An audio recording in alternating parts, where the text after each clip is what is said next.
May 19, 2026, Martes. Mainit pa rin ang panahon dito sa Metro Manila kahit na may mga pag-ulan sa hapon at gabi. Pero sa Davao City, malakas ang ulan na dahilan ng malawakang pagbaha. Simula na kaya ng tag-ulan? Alamin natin yan mamaya. Kasama niyo pa rin kami sa mga kwento ng bayan at lakas ng masa. Ako si Nina Corpus. Bawat komento, pulso ng bayan, importante yan sa amin. Bawat isyu, dadaanan natin yan. Kaagapay niyo kami sa mga usaping hindi dapat palampasin. Live tayo sa DZMM Radio Patrol sa Istrenta at lahat ng FMR stations sa buong Pilipinas. Gayon din sa Signal TV Channel 31. Sa ngalan ni Jack Batallones, ako si Naomi Tiburcio. Ito ang Arangkada Balita. NBI, may lead na sa pinagtataguan ni Senator Ronald Bato de la Rosa. Dating Supreme Court Associate Justice Carpio, iginiit na may jurisdiksyon ang anumang bansa na makakahuli kay Senator Bato de la Rosa. House Prosecutor, nanawagan sa Senado na payagang ipresenta sa paglilitis ang mga ebidensya laban kay Vice President Sara Duterte. Investigasyon ng Ombudsman sa mga senador na dawit sa flood control scandal, nagpapatuloy. At two-time Filipino Olympian Carlos Yulo, tagumpay na nakasungkit ng gintong medalya sa France. May lead na ang National Bureau of Investigation o NBI sa pinagtataguan ni Senator Ronald De La Rosa. Hinamon naman ni NBI Director Attorney Melvin Matibag si De La Rosa na harapin ang kaso bilang isang dating PNP chief. Yan ang umaarangkadang balita ni Christian Bascones.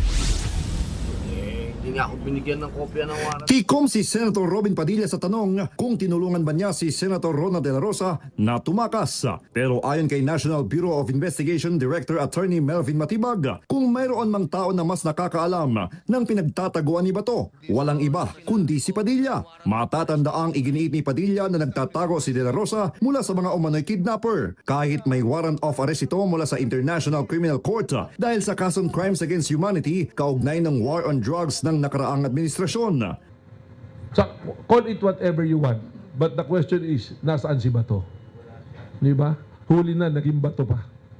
Ayon kay Matibag, may lead na sila sa kinaroroonan ni De La Rosa pero tumanggi mo nang magbigay ng detalye. Hinamon niya si De La Rosa na harapin ang pananagutan bilang dating tagapagpatupad ng batas. Of all the people who should understand law enforcement, it should be Senator Bato de la Rosa being a member of the law enforcement, being the chief of police one time in his life. Giit pa ni Matibag na ang voluntaryong pagsuko ni Bato ay makatutulong para maibalik ang tiwala ng publiko sa mga ahensya ng gobyerno. Apektado na rin kasi ang pananaw ng publiko sa Senado dahil sa nangyari sa Senado kamakailan. Ang Senate is one of the institutions that's supposed to be promoting the law and true to their words. May pasaring naman siya kay Senate President Alan Peter Cayetano dahil hindi anya ito tumupad sa kanilang usapang lalaki. But that is a gentleman's agreement eh. Lalaking usapan yun eh. Pati yung pag-care kay Bato, usapang lalaki yun. Kaya nung Monday yun, kaya nag-withdraw yung arresting team ng NBI. Ang sabi nga namin is since you have a resolution putting Senator Bato into protective custody, sige. Okay. O sila naman, hindi, pag kailangan nyo yan, hindi naman tatakas yan. Dagdag ni Matibag, epektibo pa rin ang warrant ng ICC at tungkulin ng mga law enforcement agency sa bansa na tutukan ng naturang kaso at magkipag-ugnayan sa International Tribunal batay sa mga umiiral na kasunduan. Ako si Christian Bascones ng PRTV News, nagseserbisyo para sa Pilipino. Sinabi ni dating Senior Associate Justice Antonio Carpio na pwedeng magkaroon ng jurisdiction ang anumang bansa sa puganting si Senator Ronald Bato de la Rosa. Ayon kay Carpio, ito ay dahil may universal jurisdiction ang crimes against humanity. Binigyan din niya na ang mga ganitong klase ng kaso ay hindi na nangangailangan pa ng warrant mula sa local court. Maituturing aniya na sapat na basihan ng ICC arrest warrant para maaresto si Bato ng mga otoridad dito sa bansa, taliwas sa ipinaglalaban ng ilang senador. So we are bound if a court has already acquired jurisdiction, like ICC, we are bound to cooperate with that court under customary international law. Opo. And we cannot question the jurisdiction dahil this is a crime with universal jurisdiction. Kahit anong bansa na makita ma-aresto itong tao na ito can acquire jurisdiction and prosecute. Nanawagan si Manila 3rd District Representative at House Prosecutor Joel Chua sa mga senador na umupo bilang hukom sa impeachment trial na bigyan ng pagkakataon ng prosecution na maipresenta ang kanilang mga ebidensya laban kay Vice President Sara Duterte. Ginawa ni Chua ang pahayag ng magtipon ang Senado bilang impeachment court. Umaasa si Chua na mananatiling impartial ang mga senator judges at papayagan ng prosecution na mailahad ang kanilang panig. Ayon pa kay Chua, nakikipagtulungan ang mga prosecutor ng Kamara sa mga pribadong abogado upang palakasin ang kanilang kaso.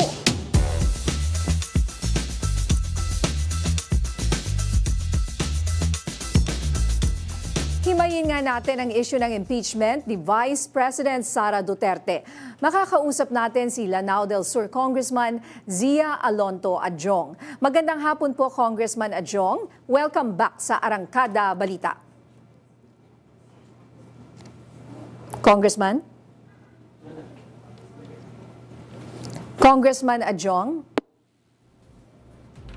Makakausap po natin na si Congressman Adjong na pinangalanan bilang isa sa mga tagapagsalita ng House Prosecution Panel. Congressman, nandiyan na po ba kayo? Congressman Adjong? Okay, maya-maya, no? Balikan na lang natin si Congressman Adjong. Samantala, DILG Secretary John Vic Remulla nanindigan na walang nangyaring pag-atake sa Senado noong nakaraang linggo. Marami pang maiinit na balita sa pagbabalik ng Arangkada Balita.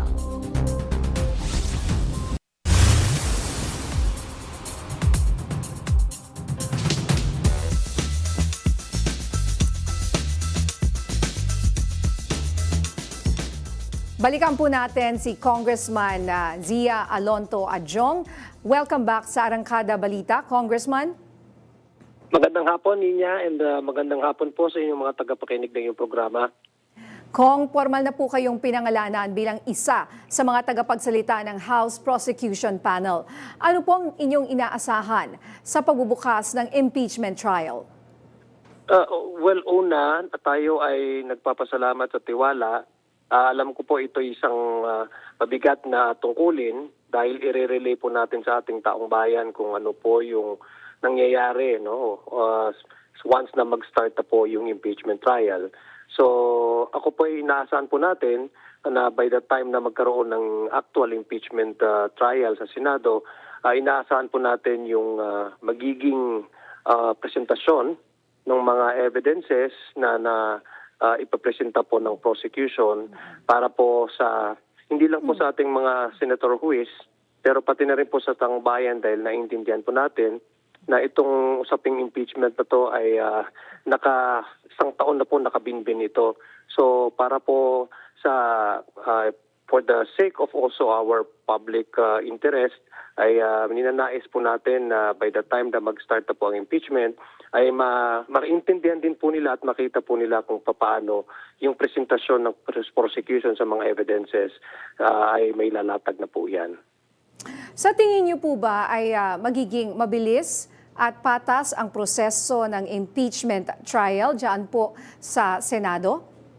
Sa palagay ko naman po, may maayos naman po, magiging maayos. Ninanais po natin na magiging maayos po yung presentasyon ng prosecution.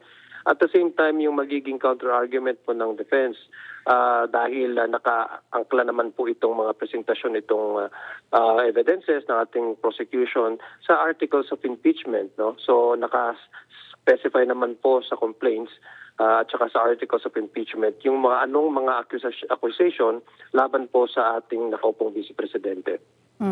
At ngayong formal nang nag-convene ang Senado, tingin niyo po ba talaga nakakagat ang mga senator judges sa ebidensya o sa huli ay political survival at laro pa rin ng numero ang magpapasya rito? Unang-una, tayo po ay may tiwala sa pagiging neutral, no? O kung kumbaga ang ng ating mga senador. Although alam na po natin na meron din pong partisan dynamics na nangyayari sa Senado na yon. Although ang ating panawagan sana ay magkaroon po ng semblance of neutrality dahil sila po ay nakaupong huwes at ine-expect po ng publiko na maging impartial po ang ating mga senator judges. Maliban po doon, tayo po ay optimistic at saka very confident na yung mga ipapresenta po mga ebidensya ay hindi po lang ito haka-haka, hindi po ito mga ebidensya na hindi makakatulong sa prosecution. Ito po yung mga ebidensya na nanggagaling po sa ating mga ehensya na nagpapatunay na yung mga allegation po ay may basihan at may katotohanan. So yun po ang hinihiling natin, maging maayos lang po yung trial para ang taong bayan mismo makita nila. And the indication na ito pong mga ebidensya ay solid at the same time malalakas po ay yung nagkaroon tayo ng botohan dito ng impeachment approval dito sa House of Representatives na nasupresa po tayo dahil nung una pong kongreso ay 215 lang po yung nakapirma doon sa complaint, dito po ay mas nadagdagan.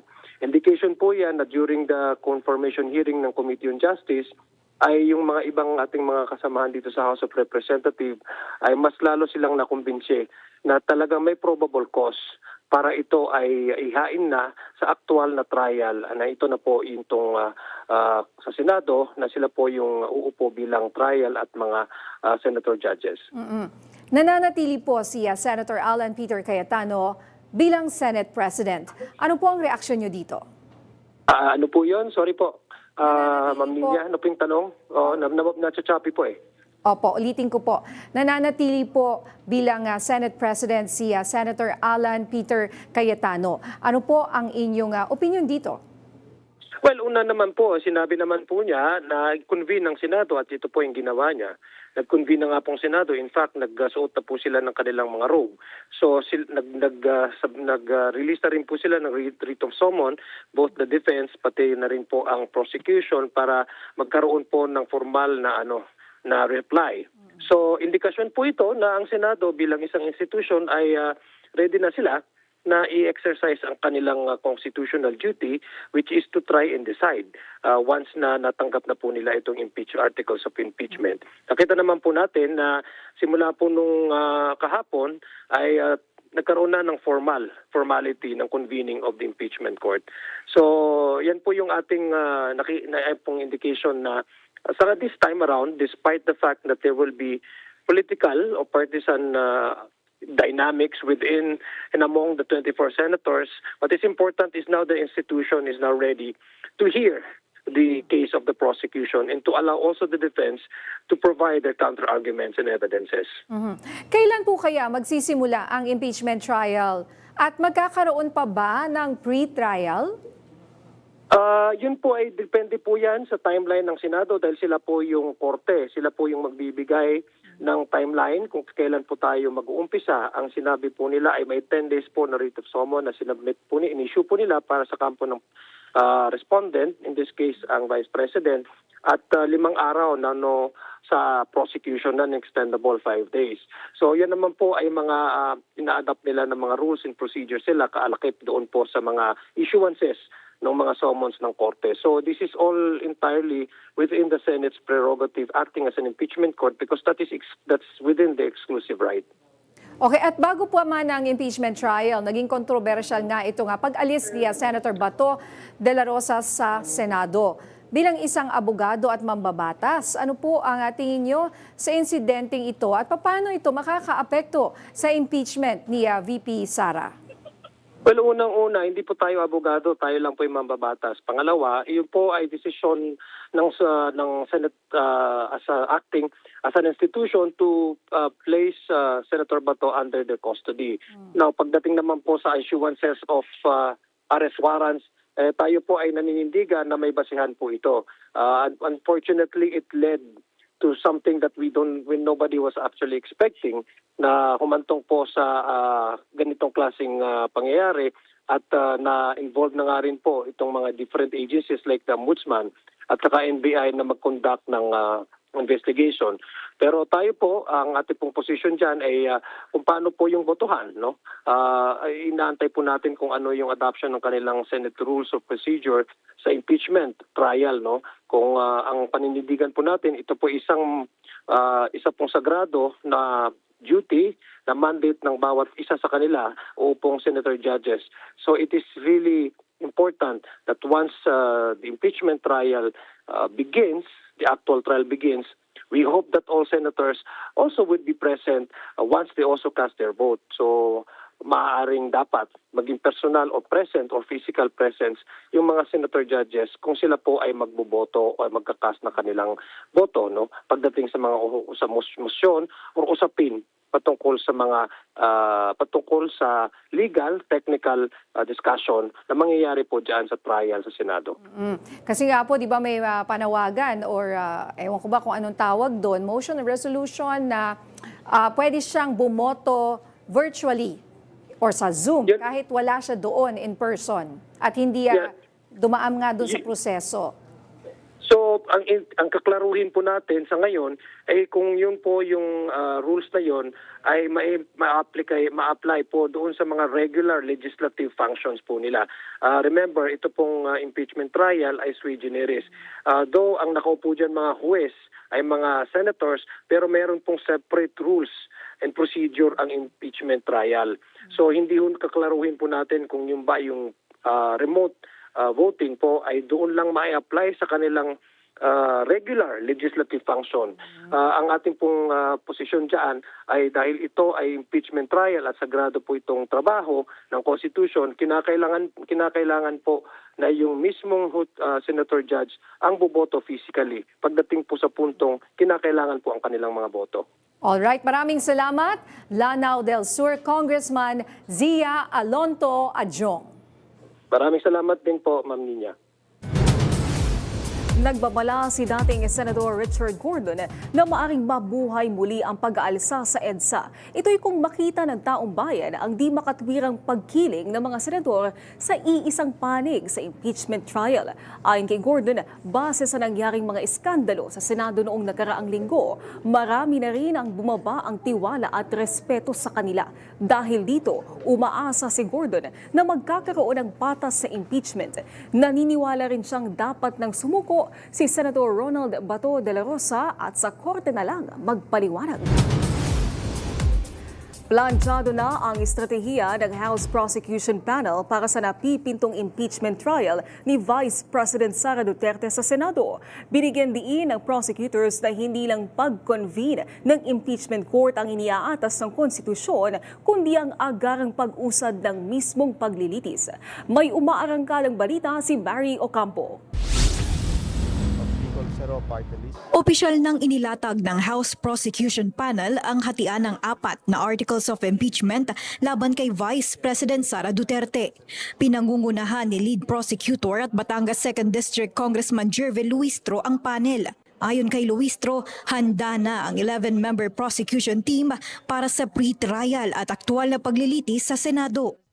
Let us all be reminded that what is mandated to be forthwith is not only the convening, it is the trial that is mandated to be forthwith. Sa ilalim ng kanilang organisasyon, hahatiin ang mga prosecutor sa mga articles na threats and destabilization, bribery, unexplained wealth at confidential funds. Ang article na tumatalakay sa threats at destabilization ay pangungunahan ni Iloilo Congressman Lawrence Defensor. Ang bribery naman ay sa ilalim ni Manila Representative Joel Chua, habang si Bicol Saro Party List Congressman Terry Ridon ang mangunguna sa article ng unexplained wealth. Si Luistro naman ang lead sa article na may kinalaman sa confidential funds. Iginiit ng mga prosecutor na malakas ang kanilang mga ebidensya, kasama ang mga testimonya, AMLAC records, COA notices of disallowance at mga dokumentong naipresenta na noong mga nakaraang pagdinig sa Kamara. Binigyang diin naman ni Ridon na may mga ebidensyang hindi pa nailantad noong mga pagdinig sa House Committee on Justice na matatalakay sa Senado. Kasama po dyan yung unsealing of the BIR box. Kasama din po dito yung pagbubukas nung pong bank accounts nung pong mag-asawang Duterte Carpio. Tinanong din ng panel ukol sa mga posibleng balakid sa impeachment trial, kabilang ang pagbabago sa pamunuan ng Senado at mga alyado ni VP Duterte sa Kamara. Pero ayon kay ML Party List Congressman Laila de Lima, umaasa sila na mananaig ang political neutrality sa mga senador ayon sa Senate rules. Naging usapin din ang pagkakatalaga kay Bukidnon Representative Jonathan Keith Flores bilang prosecutor sa kabila ng kanyang pag-abstain sa botohan para sa impeachment. Paliwanag ni Flores, personal at political reasons ang dahilan ng kanyang abstention, ngunit hindi dahil sa kakulangan ng ebidensya laban sa vice-presidente.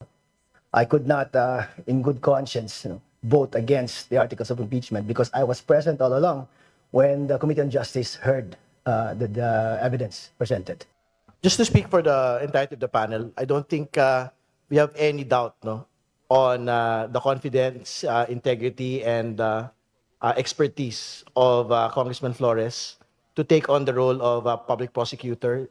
Inanunsyo rin ng panel na itinalaga bilang House Trial Spokespersons sina Lanao del Sur Representative Zia Alonto Adiong at Kabataan Party List Congressman Rene Co. Ako, si Mario Ocampo ng PRTV News, nagseserbisyo para sa Pilipino.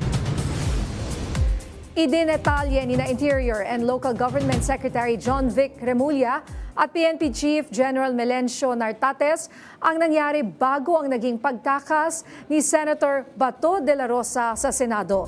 Yan ang umaarangkadang balita ni Christian Bascones live. Christian. Hindi niya iprinsinta ngayong araw ni DILG Secretary John Vic Remulla kasama si PNP Chief Jose Melencio Nartates Jr. sa Malacanang itong mga pieces of evidence na nakalap nila sa investigasyon na isinagawa ng PNP CIDG sa pamamaril o sa insidente ng pagpapaputok ng baril sa Senado noong nakaraang araw. Base sa detailed point by point and minute by minute na timeline na ibinigay ng DILG at PNP, alas 5:23 ng hapon naglabas ng panawagan sa publiko si Senator Ronald Bato de la Rosa para humingi ng suporta. Dito raw umano nagsimula itong kaganapan sa Senado. Pagsapit ng alas 5:58 ng hapon, inadjourn ng Senado ang kanilang sesyon. Pagdating naman ng 6:14 ng gabi, hindi naglabas ng TRO ang Korte Suprema kaugnay sa petisyon ni de la Rosa. Sa ganap na 6:57 ng gabi, inanunsyo ni OSAA Major General Mau Aplaska na may isang taong aarestuhin. Bandang alas 7:05 ng gabi ay isinailalim sa total lockdown ang Senado. Pagdating ng 7:11 ng gabi, ipinadala ng Secretary General ng Kongreso ang Articles of Impeachment. Pagsapit ng 7:22 ng gabi, natanggap ng Senado ang Articles of Impeachment mula sa House of Representatives. Pagdating naman ng 7:45 ng gabi, may narinig na putok ng baril sa loob ng Senado. Bandang alas 8:14 ng gabi, sinabi ni Senate Secretary Mark Leandro Mendoza na may perceived NBA agents na pumasok sa Senado. Sa ganap na alas 8:39 ng gabi, nilinaw ni NBA Director Melvin Matibag sa media na walang kinalaman ang kanyang mga ahente sa insidente. Pagdating naman ng alas 9:35 ng gabi, nagsagawa ng press conference sa labas ng Senado sina DILG Secretary John Vic Remulla at Senate President Alan Peter Cayetano. Samantala, ito yung huli. Bandang alas 2:30 ng madaling araw noong Mayo 14 na sumunod na araw na nakatakas si Senator Ronald Bato de la Rosa mula sa protective custody ng Senado. Ang ginamit na sasakyan pangtakas ni Bato ay ang Toyota Fortuner ni Senator Robin Padilla na may plakang DAV 1225 na lumabas ng Senate premises alas 2:30 na madaling araw.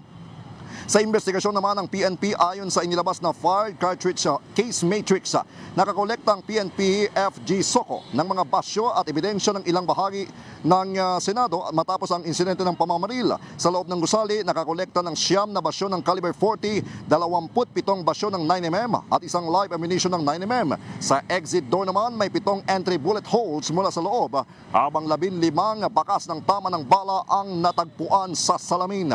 Sa outdoor walkway area barya may 3 9mm fired cartridge cases, 5 metallic fragments at 3 lead core ang narecover. Malapit naman sa GSIS canteen, 5 pirasong ng 5.56mm fired cartridge cases ang nakolekta. Tinukoy rin sa ulat ang mga posibleng sangkot sa pamamaril, kabilang sina Charlie Dumlao Montilla, ito ay miyembro ng OSAA, Jomil Salazar Ledesma, miyembro rin ng OSAA, si retired Police Major General Mau Aplasca at NBI Senior Agent Darwin Nico Mendez Francisco. Ninya, itinurn over na ng PNP at DILG itong mga pieces of evidence na nakalap nila sa DOJ para sa posibleng pagsasampa ng kaso. Ayon sa DOJ, marami silang mga nakuha ang mga pangalan at na-identify na mga sangkot dito sa insidente, ito sa gulo na nangyari sa Senado, pero sa ngayon, hindi pa nila pinapangalanan ito. Ninya? Oo, kasi kanina narinig ko yung press conference na tinatanong nga nila kung nasaan si Senator Robin Padilla nung mga oras na yon at kung meron ba siyang pananagutan, Christian. Sinabi kanina niya actually pinaliwanag ni DOJ Secretary Frederick Vida na lahat ng mga sangkot, kabilang na yung nag-declare na under protective custody itong si Senator Bato de la Rosa, ay iniimbestigahan din kasi ipaliwanag niya dapat raw ang protective custody, ibig sabihin yan kung lumabas na ang mga patnubay mula sa mga korte na hindi nagbabawal para arestuhin o hindi kumbaga pinipigilan ang warrant of arrest na isilbi laban kay Senator Bato, ay dapat mismo ang Senate o ang Senado ang mag-surrender sa kanya o isuko si Senator Bato de la Rosa sa NBI kung sino man ang nagsisilbi ng warrant of arrest. Ninya. Oo, at ano ba ang pinakamensahe dyan sa press conference na yan? Narinig ko kasi sinabi ni Secretary Remulla malinaw na wala raw pag-atake na nangyari sa Senado. Taliwas sa mga sinabi ni Senate President Alan Peter Cayetano. Christian. Yun ang mismong punto niya. May mga footages na nakuha ang PNP-CIDG na may binabaril o habang nagpapaputok ng baril itong si OSAA Police Major General Mau Aplasca, pero kita naman na wala siyang kalaban o walang kumbaga walang tao na nag-exchange fire between Mau Aplasca at itong sinasabi nilang NBI. Walang NBI na nakita doon sa mismong mga CCTV footages. Kumbaga, wala siyang kalaban. Oo. So ito na ba yung mga footages or CCTV footage na hinahanap ng publiko? Are we satisfied with the footages that were shown? Kasi ito yung tanong ng bayan eh. Nasaan ang CCTV? Ito na ba yun? Christian? Kulang pa niya kasi wala dito yung mismong CCTV footages ng pag-iskapo nitong si Senator Ronald Bato de la Rosa. Ang meron lang noong nagsimula yung kaguluhan hanggang sa umantong sa insidente ng pamamaril dyan sa second floor ng Senado. Alright, maraming salamat, Christian Bascones.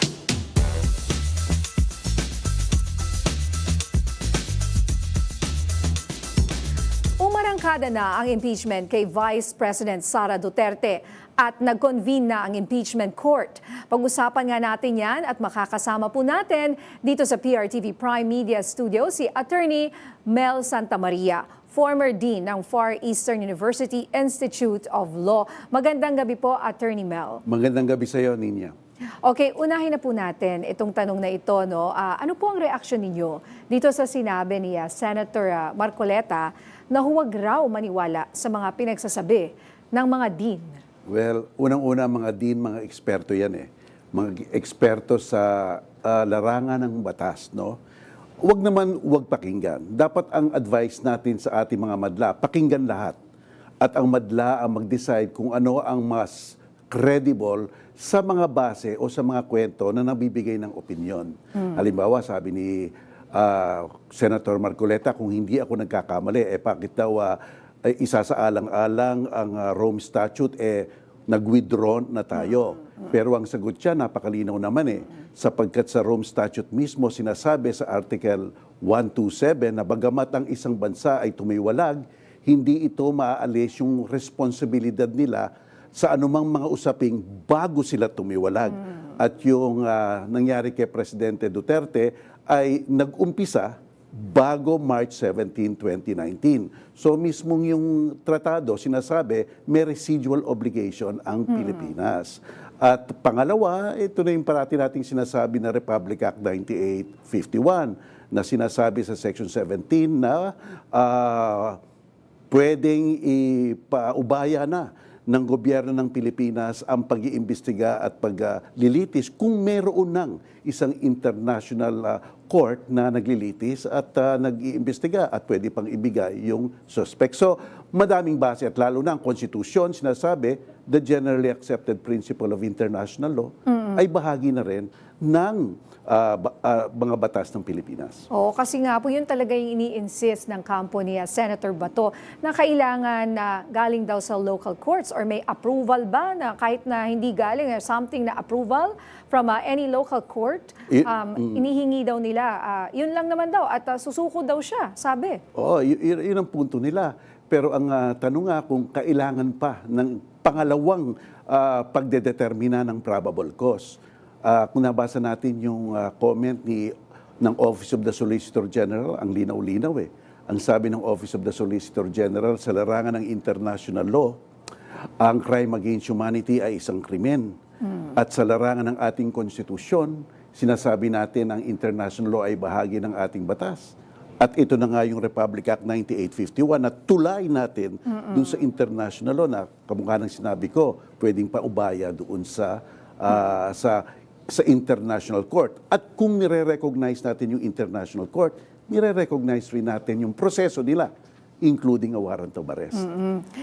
What if Attorney Mel para wala na silang masabi, kunyari, di ba? Hypothetically, di humuhingi tayo ng warrant mula sa local court. Hindi ba mahirap or madaling gawin yun? Okay. Ang problema dyan, basta tumingi ka ng warrant dito sa local court na to, siyempre, baka ma-delay na naman. At ang mangyayari dito, kailan matatapos yan, baka umakita naman sa Korte Suprema. So, kahiya-hiya tayo sa international community. Sa pagkatandaan natin, itong kaso ni Duterte, may hugis, may nuance ng international global situation, issue. Pinag-uusapan tayo ng buong mundo. Pinag-uusapan tayo ng buong mundo. Kaya nga gumawa tayo ng Republic Act 9851 para mapabilis na rin. Oo, at yun nga, yung defense team rin ni VP Sara naman is heavily banking on the Supreme Court to issue a TRO laban sa impeachment proceedings. Kung sakaling mag-issue rin ng TRO ang Korte Suprema at harangan ang trial naman ng Senado, gaano po kabigat ito na constitutional crisis na haharapin ng ating bayan? Basta't mag-decide ang Korte Suprema, palagay ko susunod naman ang lahat. So hindi tayo magkakaroon ng constitutional crisis. Palagay ko, susunod dyan ang mababang kapulungan o ang Senado. Kaya lang ang problema nila, wala ngang constitutional crisis, pero baka magkaroon ng political crisis. Sa pagkatatandaan natin, baka ang mga tao biglang maglabasan na. Di ba kamukha nung envelope ni Estrada? Hindi mo, because this is so volatile, this is so highly political, na talagang may repercussion sa political aspect. Kaya, even the Senate leadership itself is very volatile, very fragile. Kumbaga, people are saying that Senator Alan Peter is hanging by a thread. Do you think there's still a chance anytime mapalitan siya as a Senate President? tandaan natin, Ninyang, bilang ngayon 11:30 na. At kung hindi pwedeng bumoto ang Zoom, 11:12 lang yan. So napaka-thin na talaga ng bilang. Konting click lang dyan, magpapalit na talaga ng liderato. So, well, hindi natin malalaman, no? Sapagkat hindi tayo nabibigla eh. Di ba? Bigla. Actually. Bibigla tayo, ay may panabago na naman, may kudeta na naman, merong mga ugong-ugong dyan, may pagpapakaila dyan, pero nangyayari. So, ang hirap. Pero tama ka eh. that kind of apprehension, nagkakaroon ng instability. That's true. Instability kahit ano ang tingnan mo. Kung wala tayong consistency sa liderato, in anything, kung wala tayong consistency sa liderato, talagang it's an unstable situation, hindi maganda. And not just unstable, but also, what about the credibility of the Senate? Isn't it at stake here, especially after the very chaotic shooting incident at the Senate? And now we just heard Christian Bascones saying, di ba, protective custody raw ng Senado, itong si Senator Bato, na inalaw nilang umalis ng Senado just like that. Alam mo, magandang tanong yan, Ninya. Pumapasok tayo sa impeachment na talagang may credibility issue ang Senado. Unang-una, ang naging Senate President, dating kasama ni Duterte bilang candidate for Vice President. Pangalawa, nakita natin yung sitwasyon. Di ba masyadong matindi, may putukan pa. Yung pagpapalit ng liderato, yung putukan, masyadong parang anong nangyayari. At pangatlo, yung ibang mga boboto na West, with all due respect to them, may mga kaso Yun na nga po, yun na nga. Example, ito kahapon nirekomenda ng DOJ, kasuhan ng plunder, graft, direct bribery at corruption of public officials. Itong sina Senators Jinggoy, pati na rin si Senator Joel at Senator Cheese ay iniimbestigahan na rin. Paano po ito makakaapekto sa impeachment trial? Unang-una, talagang diretsa sa credibility issue nung impeachment court yung mga jurors. At pangalawa, tandaan natin, kung merong probable cause ng plunder at final sa korte, non-bailable. Kulong yan. Nakakulong sila. Nakakulong yan. Ngayon, pwede bang i-allow ang Zoom o hindi? Yun na Diba? nga. Baka Para, alam niyo po, if there's a will, there's a way. Yes, di ba? Kaya siguro alam na natin kung bakit tumututol yung iba sa Zoom. Yun na nga po So, Parang kabit-kabit, no, Ninya? yun na nga po, lahat yan connected and it's all very exciting but very, very sad for our country. A lot of people are expressing their sentiments na nalulungkot sila sa mga pangyayari. Talagang nakakalungkot, Ninya, kagaya ng pinag-uusapan natin dati. Sapagkat tayong mga nanonood, nakita natin, the powerful was protecting the powerful. Tsaka meron pala silang tribal mentality dyan. Kahit na right or wrong, basta kasapi nila, poprotektahan nila. Tsaka yung accountability aspect was viewed as an attack. Saan ka naman nakakita na magwa-warning shot ka sa isang alagad ng batas? Di ba? Parang, wow, pambihira dito sa Pilipinas. Unseen, unheard, but there's always a first time and it's all very incredible. Ito pong nangyayaring, sabi nga ng iba, Senate circus, ano? And then we see them wearing all these robes. They look so solemn and so good even. I mean, it feels like for an ordinary Filipino, after you hear all everything that they've said, di ba? Ano to? Costume lang ba? Or deep inside, andun yung totoo mong kulay? Sharp comment, Ninya. Parang may sense of hypocrisy, di ba? Parang may sense of hypocrisy dito sa nangyayari because of this credibility issue na Imagine ba sa korte, di ba? Ang tingin mo sa korte, papasok ka, solemn, tahimik, maayos, majestic. Pero dito, papasok ka sa korte na, sino itong mga taong to? Ang gugulo nito, last week. Di ba? Parang hindi ko ma-reconcile yun. Yung last week, ganito sila, mga Facebook Live nila and all that. And then this week, para silang mga santo. Yes, because the image of a judge must be one of stability, consistency, and fairness. Pero hindi iyan pa ang nakikita natin sa mga huwes. Kaya pasanin talaga nila, napakita nila sa mga tao na talagang they will be faithful to their oath na maging neutral at non-partisan. Is there a chance still na pwede silang to turn around, di ba? Na yung sinasabi yung credibility issue na ito can still be saved? Alam mo, Ninya, no, ang gandang tanong niya, sapagkat kahit magpalit-palit man ng Senate President ang ng Chief Justice nila dyan, basta't yung 13 intact, yung 13 intact na yon, well, they control the process and they will control the verdict. Tandaan natin, less than 16 acquitted. So therefore, kung yung 13 intact yan from beginning to end, they control the process, they control the verdict. Kaya sana, itong mga nangyayari ngayon, itong 11 13 na o 11, 12, I hope it's a good sign. It's a good sign na something probably might happen or sana mali ako, no? Sana meron silang independence of mind na talagang titingnan ng ebidensya. Kasi you need 16 votes. Yes, And anything less than 16, acquitted. It's a super high majority. I mean, hindi lang Yes, majority. correct. Yeah, so at this point, what we're seeing, hindi talaga natin masasabi, Attorney Mel. Pero yung 13 mukhang solid eh. Yes, mukhang isipin mo pa ito, Ninya. During the proceeding, kung ano man ang desisyon ni Senate President Peter Alan Cayetano, the objection is sustained. Sinabi niya, it can be overturned by the block of 13. Pwedeng sabihin ng isa dun sa block of 13, can we put that to a vote? Ayan na, majority decision na. Kaya sinasabi ko, they probably might also control the process. Okay, ngayon we are seeing na nga may some minority senators losing their committees and all that, So many things are happening in the Senate. So sana laging maging mapagmatsyag ang ating mga kababayan at talagang hingan natin ng sense of accountability and responsibility itong mga tinitingala po natin sa gobyerno. Sana nga po Attorney Mel, maiba lang, may kumakausap po sa inyo na maging private prosecutor.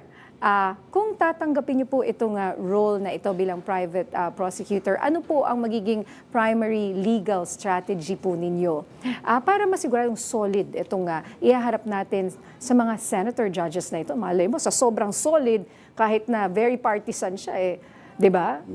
Buboto siya ng tama sa kanyang konsensya. Unang-una sasabihin ko, at through channels, I have received requests for that.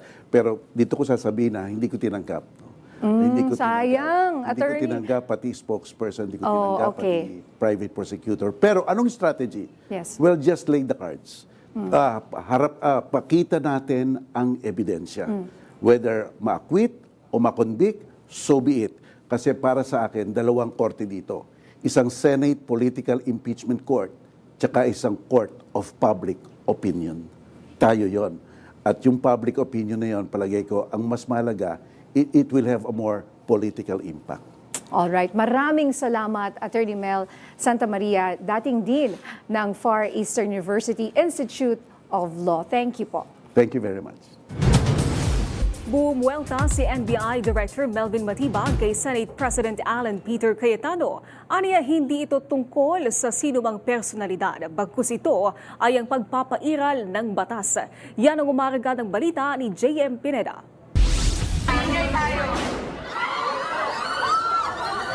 Matapos ang barilan sa Senado noong nakarang linggo, hindi pa rin humupa ang bagayan ni Senate President Alan Peter Cayetano at ni NBI Director Attorney Melvin Matibag. Ang message ko sa NBI, hindi nyo natibag ang Senado.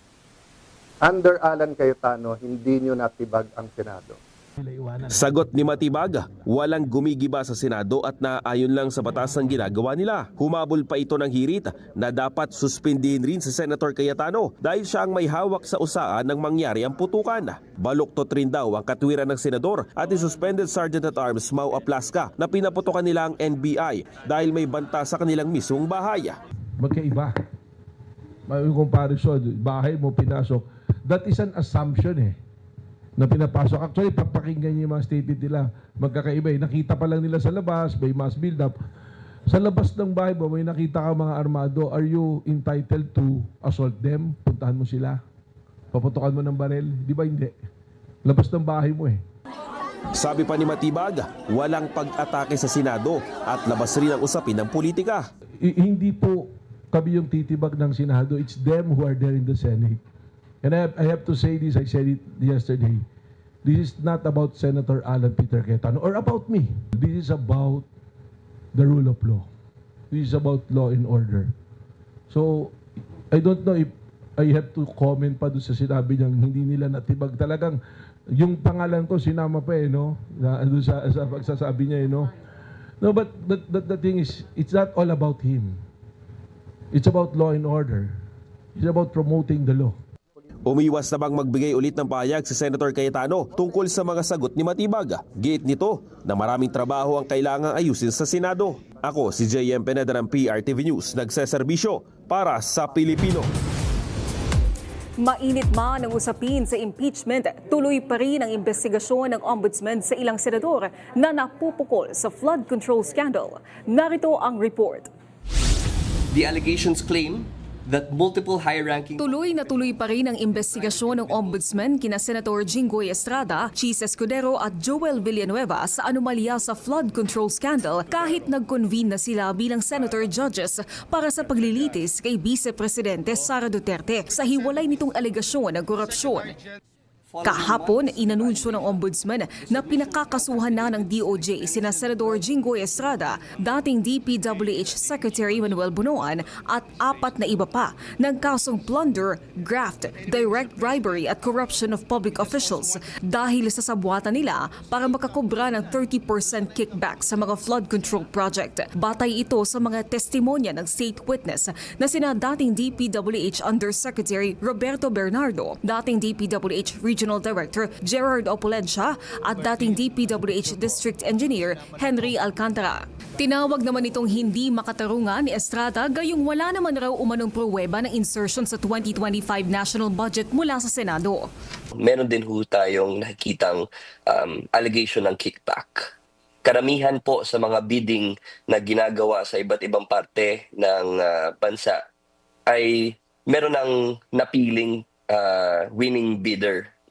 Bukod pa ito sa hiwalay na investigasyon ng ombudsman kay Escudero at DOJ kay Villanueva. Ipagbabangga nila ito sa resulta ng investigasyon noon ng Senate Blue Ribbon Committee na dating pinangunahan ni Senador Ping Lacson. Nilinaw din ni Clavano na hindi ito pamumulitika na sumakto sa impeachment ni VP Sara, kundi bahagi ng nagpapatuloy na investigasyon batay sa kanilang obligasyon sa saligang batas. Unang-una po sa lahat, hindi dapat pinaghahalo ang politika sa pananagutan sa batas.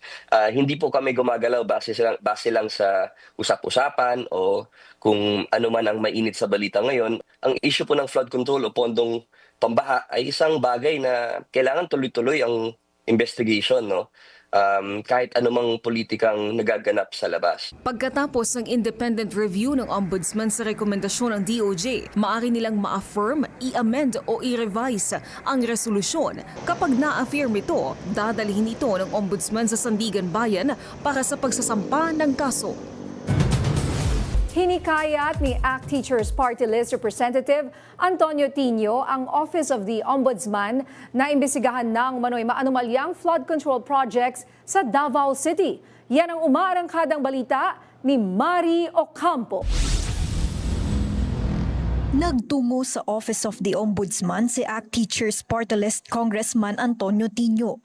Bitbit niya ang liham at iba pang supporting documents para kumbinsihin ang constitutional body na imbestigahan ang mga umano'y anomalous flood control projects sa Davao. Ayon sa kongresista, higit 80 kontrata na may halagang 4.4 billion pesos sa Davao ang nakitaan nila ng red flag. No, may mga kontrata na nag-overlap, merong short-changing, ibig sabihin ang pondo ay para sa ganito kahaba pero mas maikli yung dineliver. Merong mga very general lang yung kontrata, no? Kaya hindi mo alam kung ano yung eksaktong kailangang i-deliver. 49 sa mga kontratang ito ay congressional insertion sa unang distrito na kinakatawan ni Congressman Paulo Pulong Duterte.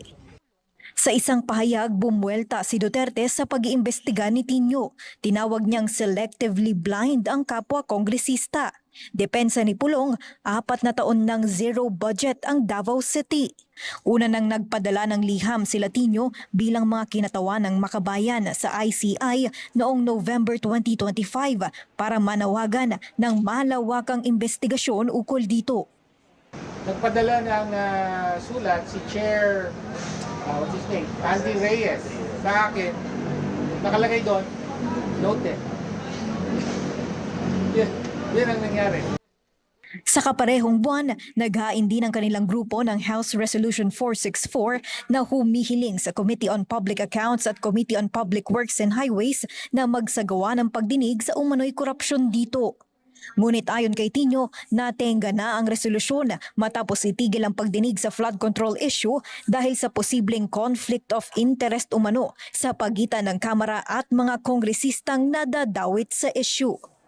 Ako, si Mari Ocampo ng PRTV News, nagseserbisyo para sa Pilipino. Isa ka ba sa mga init na init ngayong summer season?